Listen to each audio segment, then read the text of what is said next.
ಸನ್ಮಾನ್ಯ ನರೇಂದ್ರ ಮೋದಿಜಿಯವರು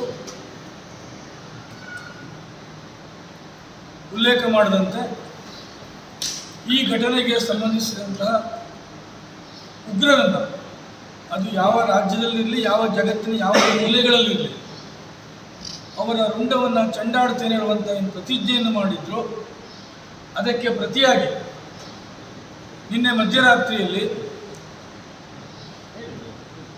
ಉಗ್ರರ 9 ನೆಲೆಗಳ ಮೇಲೆ, ಅಂದರೆ ಕ್ಯಾಂಪ್ಗಳ ಮೇಲೆ 70ಕ್ಕೂ ಹೆಚ್ಚು ಉಗ್ರರನ್ನು ಧ್ವಂಸ ಮಾಡುವುದರ ಮುಖಾಂತರ ಇದರ ಒಂದು ಪ್ರತೀಕಾರವನ್ನು ತೀರಿಸಿದ್ದಾರೆ.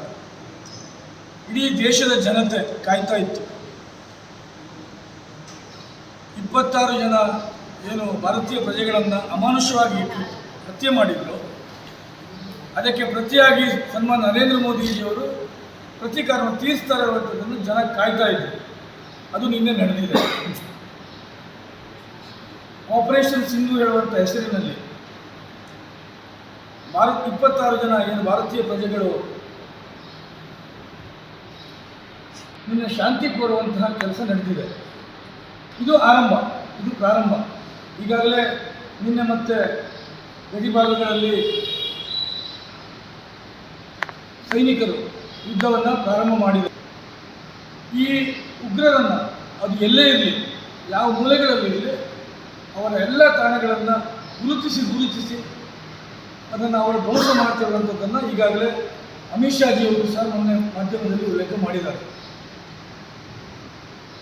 ನಾನು ಸಮಸ್ತ ದೇಶದ ಜನತೆಯ ಪರವಾಗಿ ಈ ಒಂದು ದಿಟ್ಟ ನಿರ್ಧಾರವನ್ನು ತೆಗೆದುಕೊಂಡಂತಹ ಸನ್ಮಾನ್ಯ ನರೇಂದ್ರ ಮೋದಿಜಿಯವರಿಗೆ, ನಮ್ಮ ಗೃಹ ಸಚಿವರಾದಂಥ ಅಮಿತ್ ಶಾಜಿಯವರಿಗೆ, ನಮ್ಮ ರಕ್ಷಣಾ ಸಚಿವರಾದಂತಹ